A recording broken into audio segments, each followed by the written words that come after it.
Sometimes the truth really is stranger than fiction, and today we're gonna look at 10 stories that prove it. These are the stories that define us. Moments of catastrophe, followed by the enduring spirit of survival. But before we get into those stories, if you're a fan of the strange, dark, and mysterious delivered in story format, then you've come to the right channel, because that's all we do. So if that's of interest to you, please secretly use the like button as a coaster for your neighbor's coffee mug, and then just walk away. All right, let's get into today's stories. On the morning of August 6, 1945, a 29-year-old Japanese man named Tsutomu Yamaguchi was on a business trip in the city of Hiroshima, and he was just about to leave town to head back home when he realized he had forgotten some paperwork, and so he turned around to go grab it. And as he was walking back, he looked up and saw a tiny parachute drifting through the sky, and a moment later, the world around him turned white. The atomic bomb had detonated less than 2 miles from where he was standing, and the blast threw him into a potato field, ruptured his eardrums, and left him with severe burns on the left side of his body. Somehow he was still alive. He spent the night in a bomb shelter, and the next day he managed to catch a train, badly burned and half deaf, back to his hometown so that he could recover. That hometown was Nagasaki. 3 days later, on August 9th, he was sitting in his office, bandaged from head to toe, telling his boss about the strange weapon that had destroyed Hiroshima, and his boss was telling him he must have lost his mind, when suddenly the same blinding white light filled the room. Tsutomu Yamaguchi had just been hit by the second atomic bomb, and somehow he survived that one too. He would live to the age of 93 and is the only person ever officially recognized by the Japanese government as a survivor of both bombings.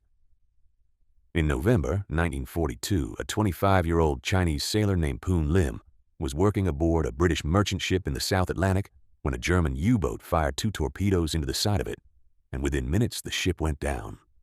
Poon Lim managed to grab a life jacket and jump into the water, and after a couple of hours of swimming, he spotted a small wooden raft floating in the distance, and he climbed on. The raft had a small supply of food and water, but Poon Lim knew it wouldn't last long. So he got creative. He took apart a flashlight to bend the spring into a fishhook. He caught seagulls with his bare hands. At one point, he even killed a small shark with a water jug and drank its blood for hydration. He drifted alone in the open ocean for 133 days. Which is still the world record for solo survival on a life raft, until finally he was rescued by Brazilian fishermen off the coast of South America.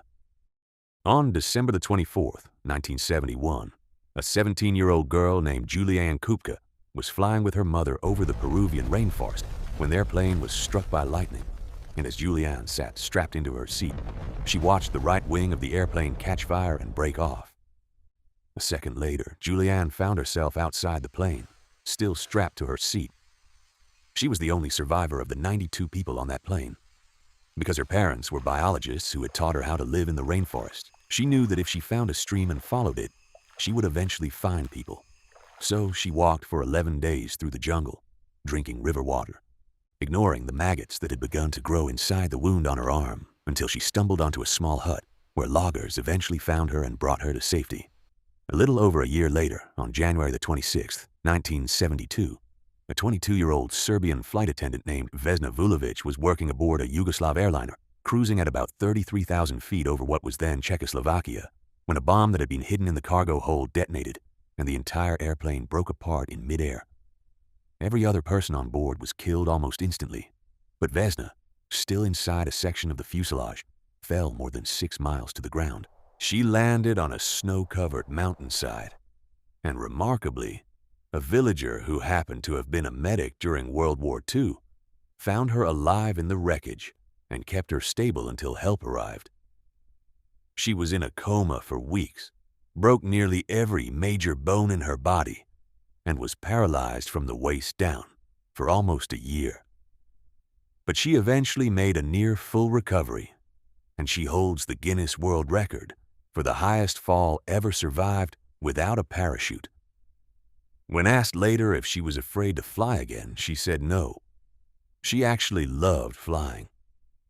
On July 13, 1978, A Soviet scientist named Anatoly Bugorsky was performing routine maintenance on a particle accelerator at a research facility outside of Moscow.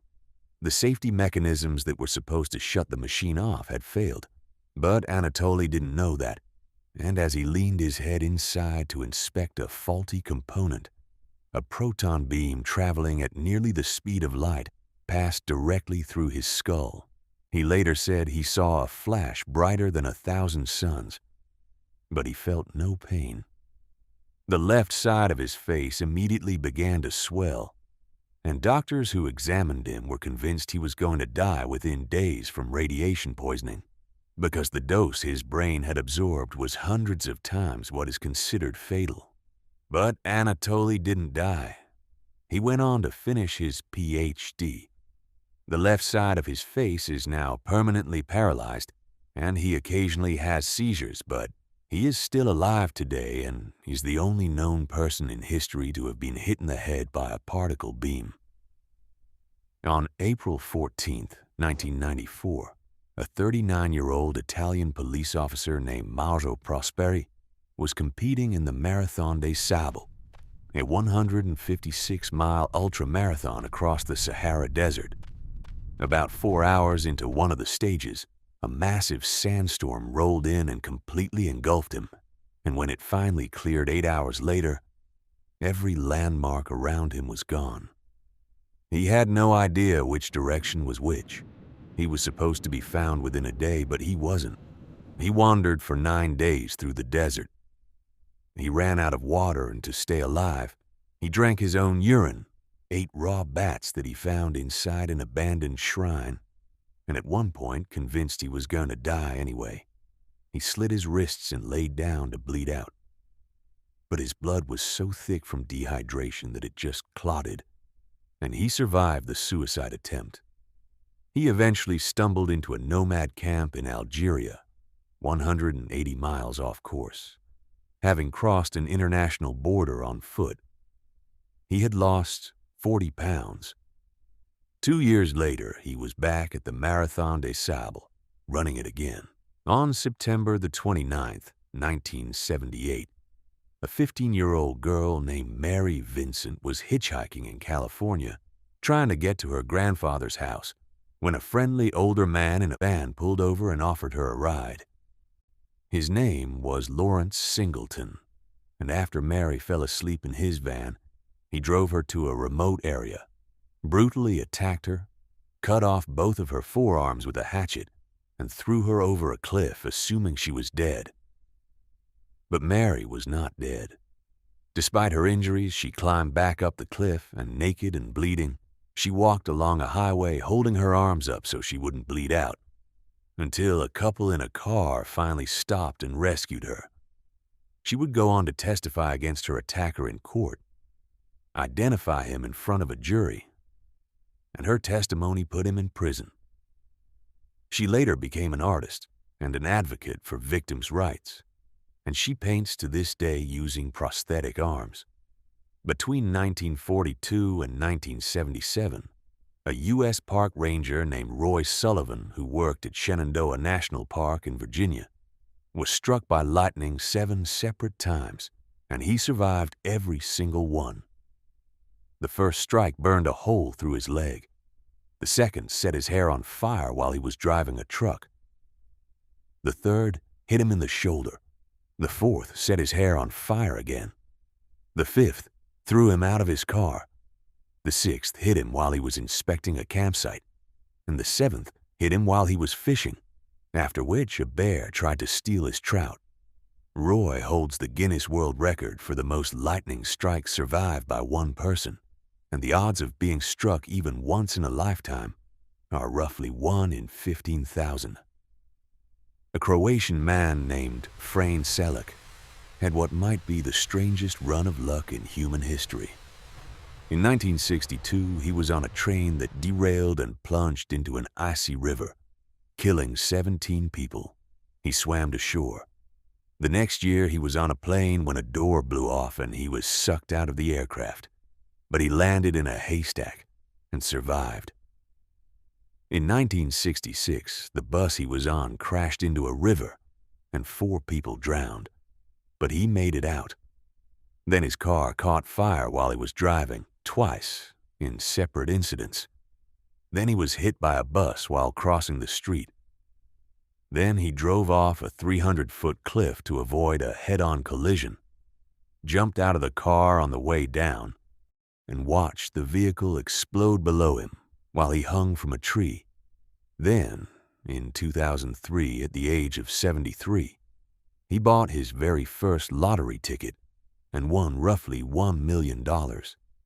And finally, this last one is so strange that historians still debate whether it's been embellished, but the record is real. On December the 5th, 1664, a ship sank in the Menai Strait off the coast of Wales, and out of 81 people on board, there was only one survivor, a man named Hugh Williams. Exactly 121 years later, on December 5th, 1785, another ship sank in the exact same stretch of water, and again, out of 60 people on board, there was only one survivor, a man named Hugh Williams. Then, on December 5th, 1860, a third ship sank in the Menai Strait, and out of 25 people on board, there was, you guessed it, exactly one survivor. And his name was Hugh Williams. 3 shipwrecks. The same date, the same body of water, and the same name for the only person who walked away each time. So that's gonna do it, guys. Also, please subscribe to the channel and turn on all notifications so you don't miss any of our weekly uploads. Until next time, that's going to do it. See ya.